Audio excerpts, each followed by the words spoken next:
Imagine if aging wasn't a thing and then tomorrow a virus swept around the world, a virus of aging that hit certain people of a certain age and gave them all these frailties and diseases and sickness. We would react in a very extreme way, wouldn't we?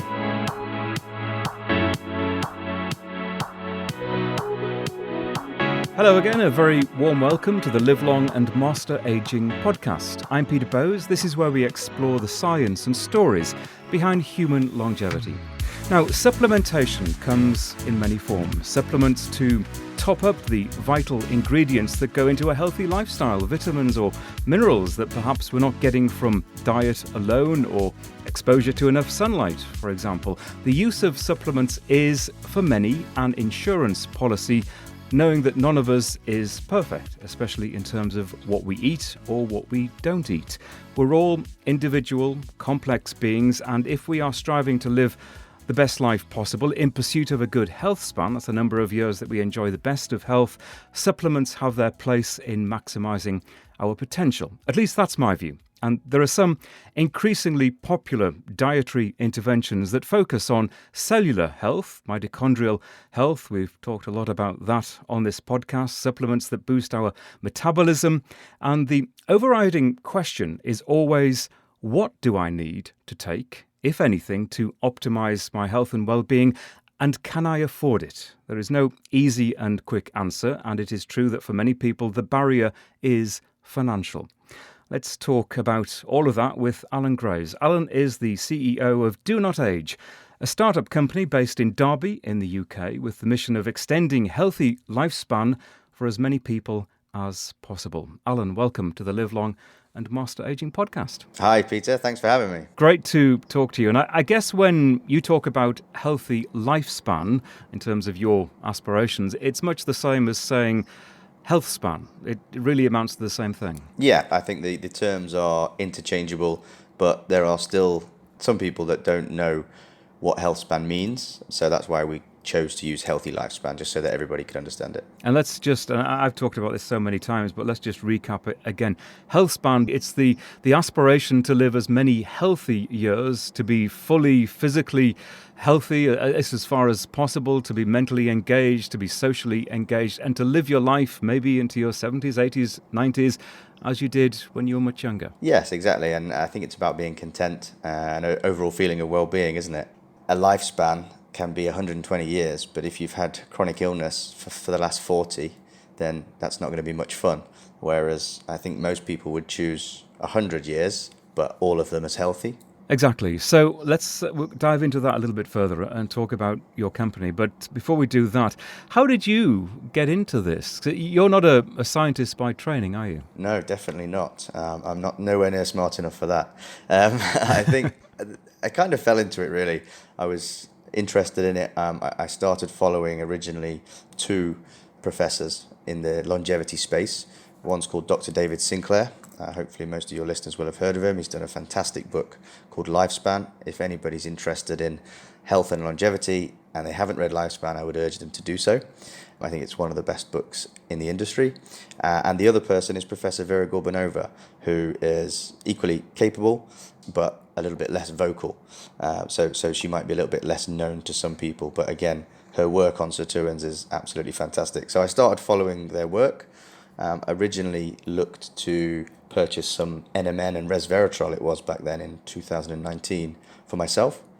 And there was nothing out there that I could trust, unfortunately, in the world of Amazon and eBay and all these platforms where anybody can set up and sell anything. There's no quality controls. And then any companies that were trustworthy were just far too expensive. You're talking thousands of dollars per month. So I began networking, speaking to some doctors, researchers, one of which was Professor Gorbanova herself. Got the pleasure of working with her these days, so that's a dream come true. And yeah, Do Not Age was born. So we basically became the wedge between the researchers and the consumers. So the researchers are looking for funding and support, and the consumers are looking for a trustworthy company that they know that what's on the label is actually going to be inside the product, and they know that the only products that they're going to be that they're going to be able to purchase from us are ones that will actually have the desired effects. And I think that's an interesting point you just touched on there in terms of the money and the profits that your company makes and your philosophy towards using that money and investing in research. I'll get into that as well in a second. I'm just curious, bigger picture, when you started following the work of the scientists that you mentioned, what was it in particular that really struck a chord with you, that struck a nerve with you as a young guy? I mean, you're still in your early 30s, aren't you? Now, what was it that struck a chord about longevity? I don't think you can really talk about health without talking about longevity. I think the two are inextricably linked. And what really got me was how far along we are with the research already. There are so many things that we can do now already that will extend our healthy lifespan, and not many people are talking about them. Not enough people are talking about them. They're not readily available enough. They're not in the mainstream shops, and I think that's pretty disgraceful.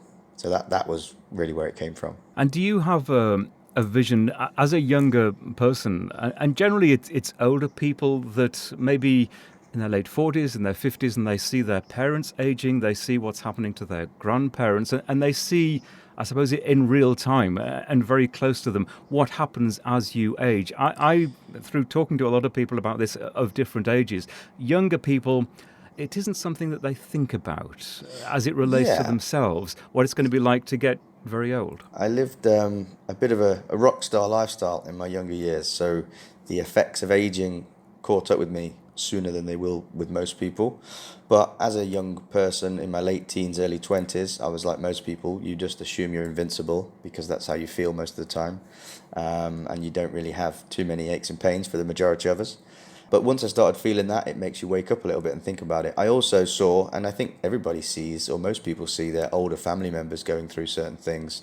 You've got my grandfather died because of dementia, and we know that these things like dementia, heart disease, they take countless number of lives. We're going through a pandemic at the moment, and dementia and heart disease, even individually, are so much more prevalent. The deaths attributed to those are so much more prevalent than those attributed to COVID, and yet the world goes crazy for the virus, but doesn't seem to care about these things. And we know that they're preventable. We know that they're preventable now. And again, it's not being talked about enough. We kind of just accept it. Oh, when you get old, eventually you'll get dementia. When you get old, oh, he's got heart disease in his family, that's going to happen. That's not the case. 20% of our longevity is genetic, but 80% is epigenetic, or in a roundabout way, as we like to say, you can do something about it. So that's 4/5. That's a good chunk. Yeah, I've long been hoping that the effect of the pandemic and the virus, and the fact that the virus isn't over and that there will be more viruses in the future, that it will be to some extent a wake-up call to many people in terms of their everyday health, their immune system, their hopefully lack of underlying conditions. And we all know, because we've heard that term so many times in the last couple of years, that it is one of the huge risk factors to do very badly if you're unfortunate enough to catch this virus. Yeah, no, definitely. And obesity is another one as well, isn't it? I mean, that is one that really, I would imagine most of your listeners wouldn't be suffering from obesity, but that is one of the things that's been linked very heavily with adverse effects of COVID. So let's talk more about Do Not Age, and we touched on it just then, but it'd be interesting just to get a kind of a framework of how the organisation, the company works, and especially your relationship with the scientists that you mentioned, and your really strong belief clearly in research and the fact that things don't just end and you don't create a product and things don't change. Clearly you have a vision that looks to the future, and that involves working closely with researchers. Yeah, and I think it has to. That was another thing that was noticeable straight away before Do Not Age came about, was there was a huge disconnect between what at the time was researchers who are generally trying to do the right thing and supplement sellers who are generally just trying to make as much profit as they can. And that's why you see these brands with thousands and thousands of SKUs and various different products, because they'll just sell what people will buy. And I think the key difference with us is we only want to provide what works, because if you based it on the science and provided all the supplements that made a slight positive change on human health, you would have 10,000 products. So what we look for are the ones that really move the needle and make a big difference, because people, there's no reason why people wouldn't take 20 supplements a day, but people don't want to take 200. What it boils down to is it's about providing what works. And in order to do that, you need to work closely with the researchers, because without them, we wouldn't have anything. And that is the dilemma. Do I take dozens and dozens of different individual supplements, or do I focus? And as I mentioned earlier, very often the defining issue is, what's it going to cost? Can I afford to pay for X, Y, and Z in terms of supplements? And then the decision has to be, well, how do I decide which ones are best for me? Yeah, so I know you mentioned it in the introduction. Our mission is to extend healthy lifespan for as many people as possible. And I think when you first hear that, most people focus on the first half of it, to extend healthy lifespan. And that's what we were talking about with the researchers and reinvesting, etc. But the second half for us is equally as important, for as many people as possible. If you price those products too high, it's going to create a socioeconomic barrier. And that's not what we want. So what we're trying to do is sort of democratize health and make it available to everybody. So, I mean, if those of your listeners that are already using our products, they'll probably know us for our NMN. That's what we became known for, because it was our most popular product and still is to this day. And when we first entered the market, we both increased the quality of NMN and decreased the price. So usually you can do one or the other if you're a good company, but we managed to do both, which is a bit of a unicorn, and that's why we became known as the world's #1 NMN supplier. Obviously we do a lot more than just that, but it's a good example of what we do. We dropped the price quite dramatically, and the great knock-on effect of that is, because of the effects of competition in the marketplace, others were forced to drop their prices and just make there's a difference between making a living and making a killing. And I think particularly when it comes to health and something that's so important, you should just make a living and not make a killing on people.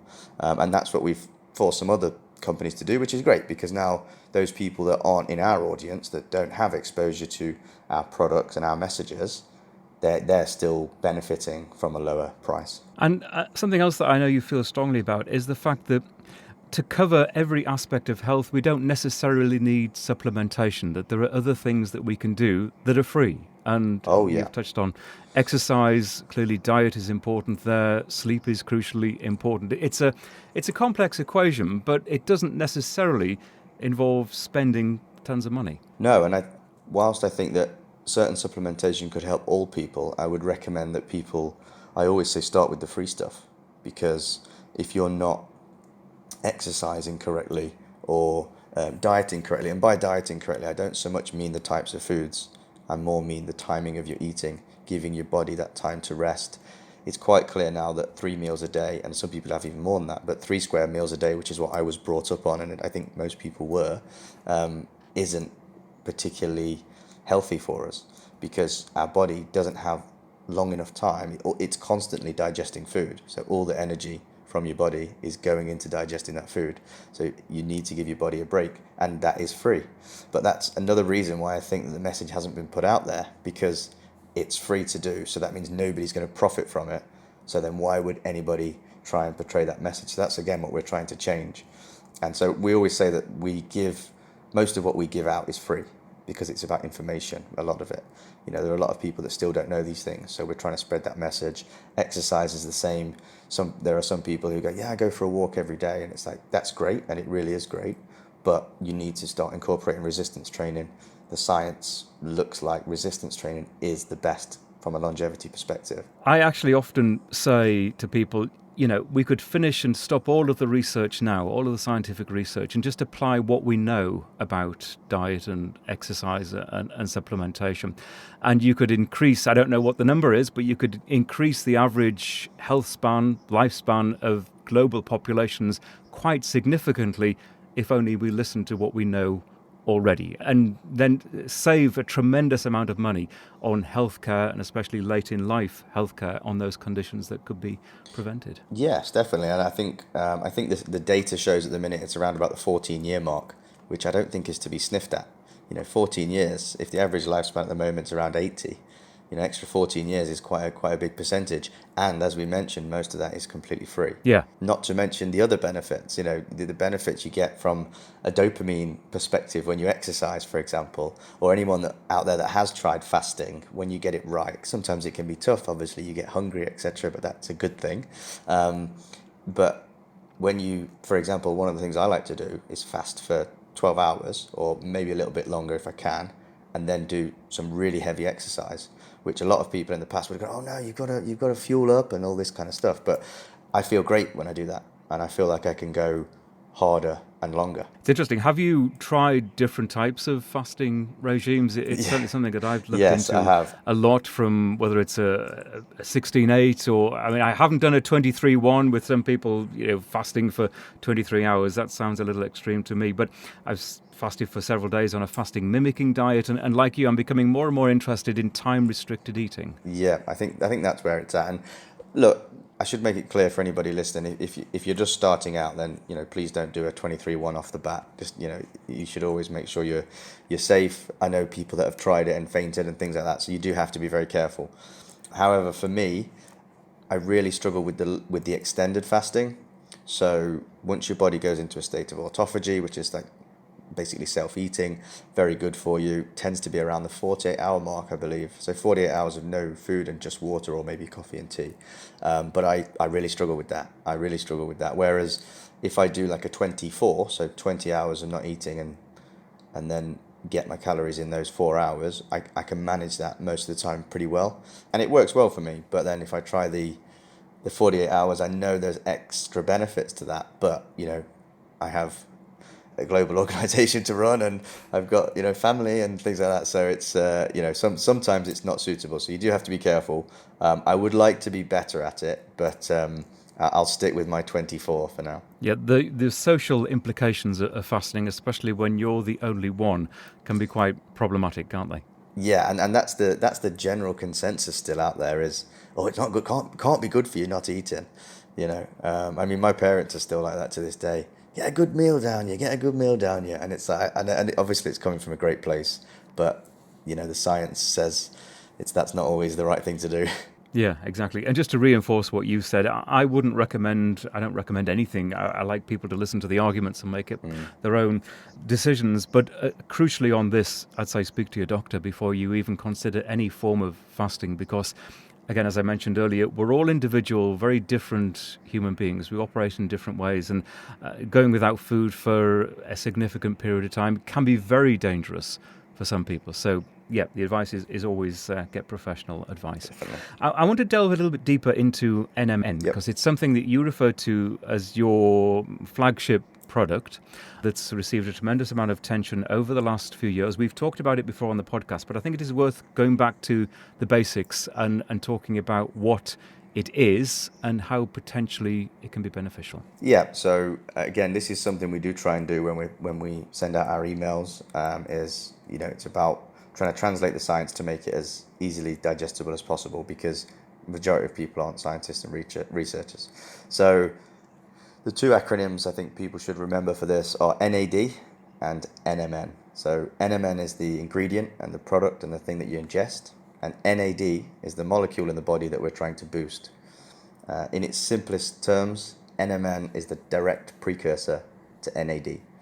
So think about it this way, ingest NMN, the body turns it into more NAD. So as we age, our natural levels of NAD decline, and we believe that's associated with the increase in age-related diseases. And they've done a lot of studies. We have some in humans now. There's more ongoing. The vast majority of the studies have been done in mice, but obviously we share, circa 98% of our DNA with them, so they're good models. And in fact, I believe it was a Professor Sinclair study where they gave them NMN in their drinking water for one cohort of mice. The other cohort had a placebo, and the mice with the NMN ran 50% longer and for 50% longer. So they had more endurance on the treadmill. And in fact, I believe one of the mice broke the treadmill because it hadn't been programmed to go that long, because a mouse had never run that far before. And that's obviously just one side of it, the endurance side. NAD is responsible for over 400 different processes inside your cell.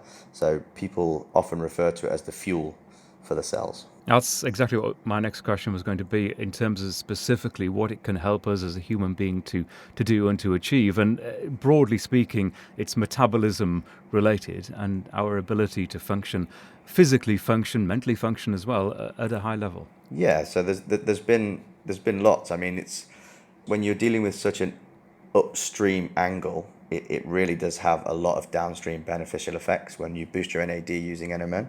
So I believe that it's difficult for me to say with certainty because we don't have the human clinical studies. But what I can say is that we have more than 20,000 members taking this every single day, and some of the reported effects are absolutely incredible. Anything from the simple stuff, which is more energy, better sleep, through to better endurance, being able to lift heavier, being able to recover faster. That's a really common one. And then right the way through to people that have recovered from some pretty bad situations, like people losing their sight and things like that. Now, again, I will say these are not human clinical studies. This is reports from Do Not Age members.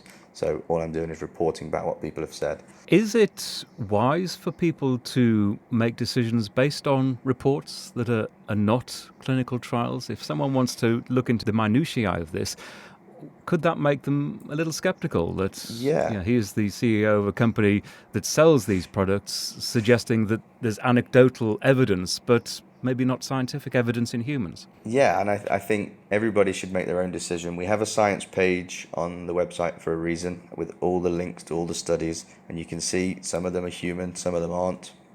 And that's for every product, not just NMN. I think it's up to everybody to make their own decision.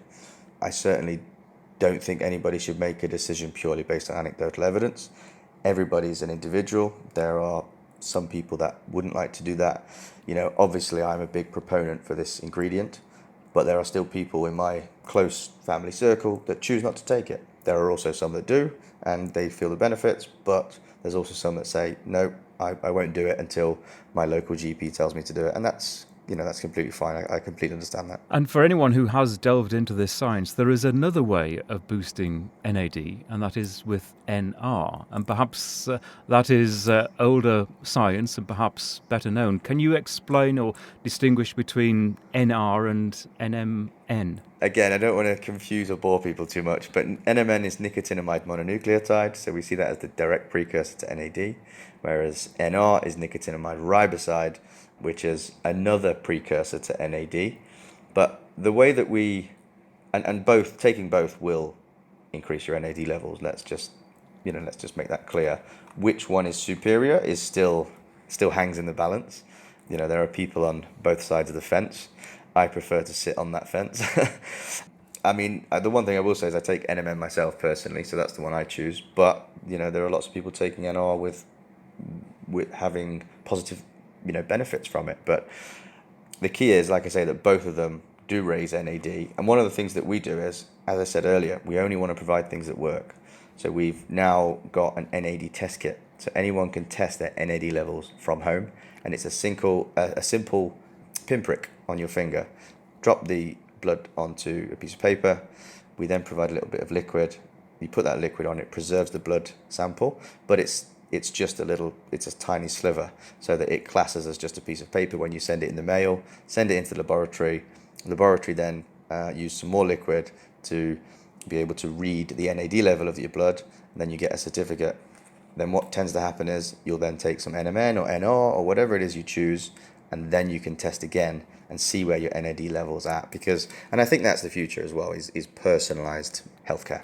And are there widely accepted levels, normal levels for NAD that people can use as a reference? And I guess those, in quotes, normal levels change according to age. So people can essentially cross-reference the results that they get from a test like yours and what scientists around the world believe is normal.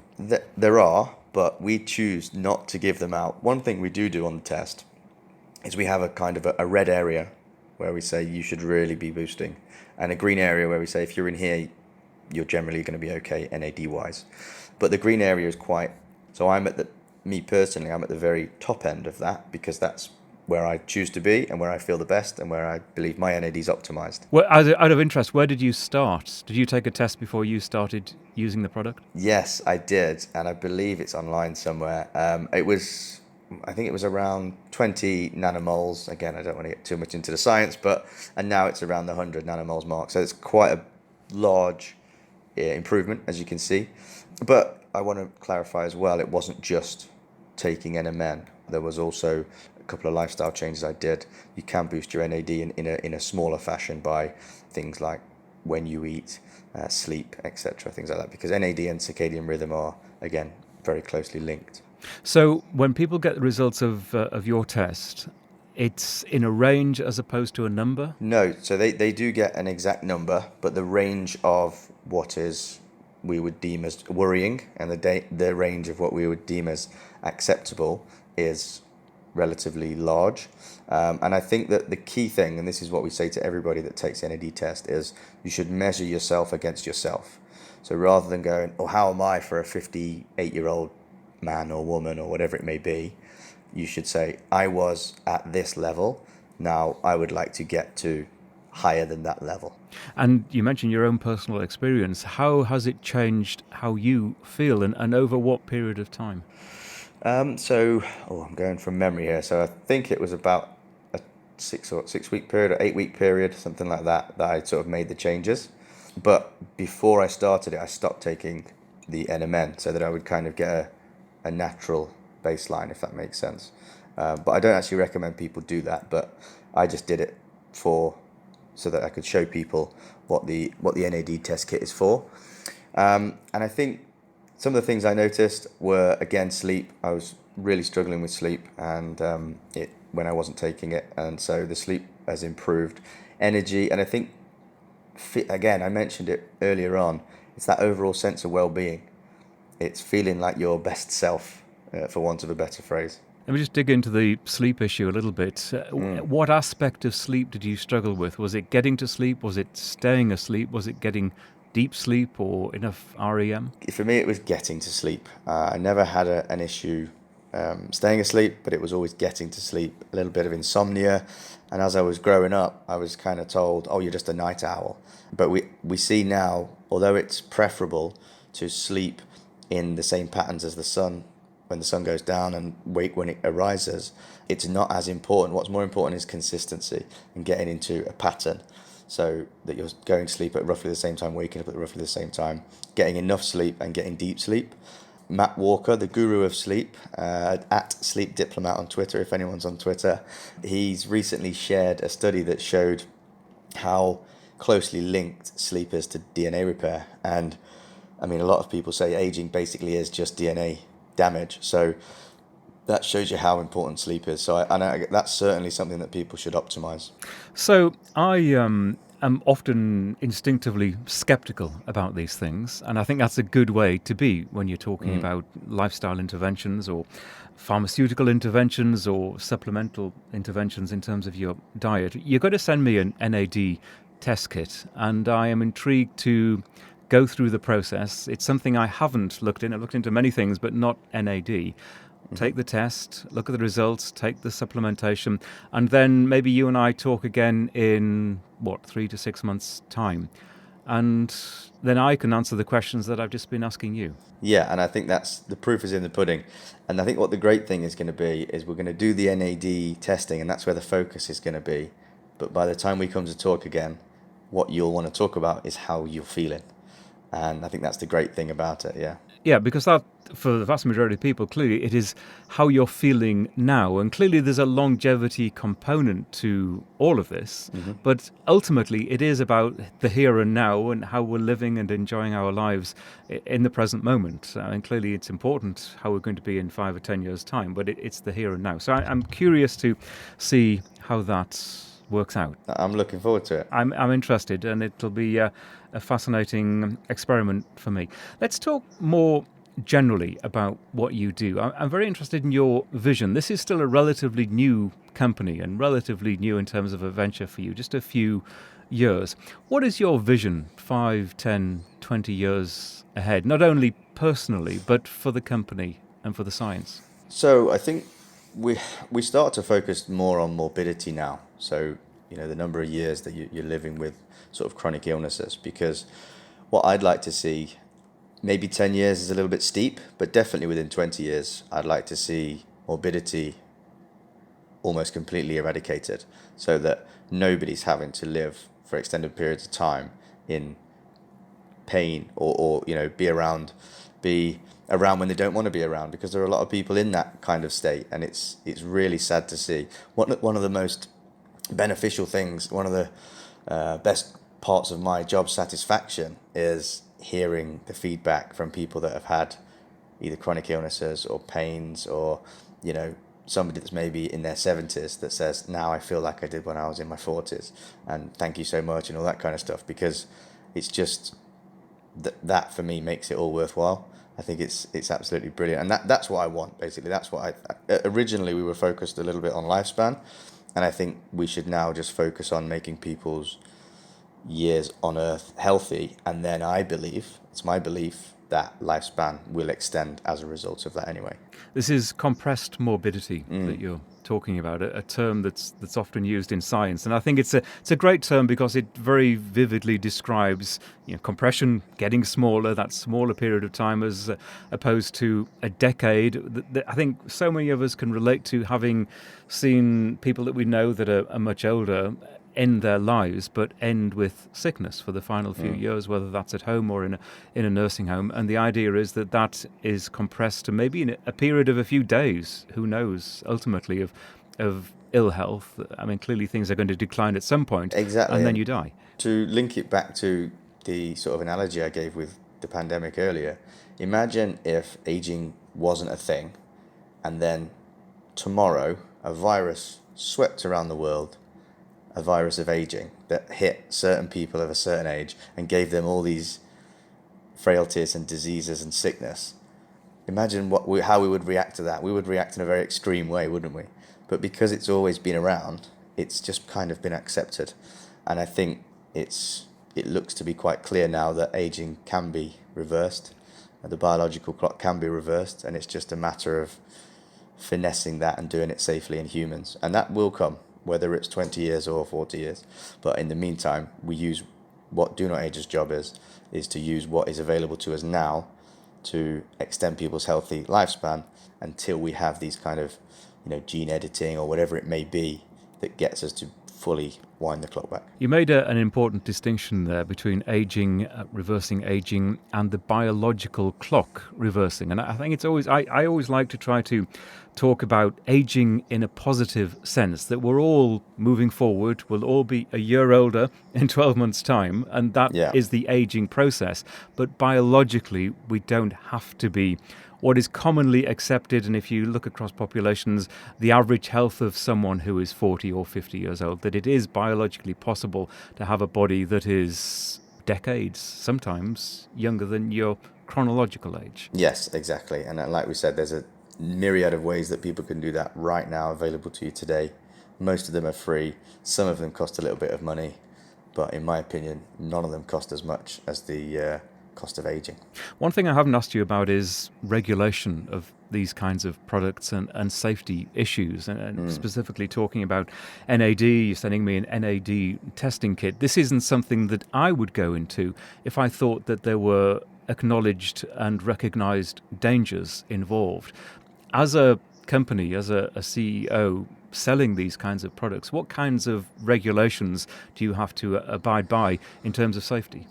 Well, unfortunately, as I mentioned before we entered the market, it was literally like the Wild West. It's, we've pulled everybody's socks up, and there are some slightly better companies now, but there's also still a lot of bad products out there. So in answer to your question, the regulation is very, very loose, and that's why we have such stringent internal standards, because our standards will always be higher than whatever we were set by any government anyway, because it's people's health at risk. All of our products are tested in humans before they're put on the market, every single one. And obviously we're registered with GMP, which is something called Good Manufacturing Practices. It's just kind of a certification that lets people know that you're following the right procedures. But again, even that is our internal standards are more stringent anyway.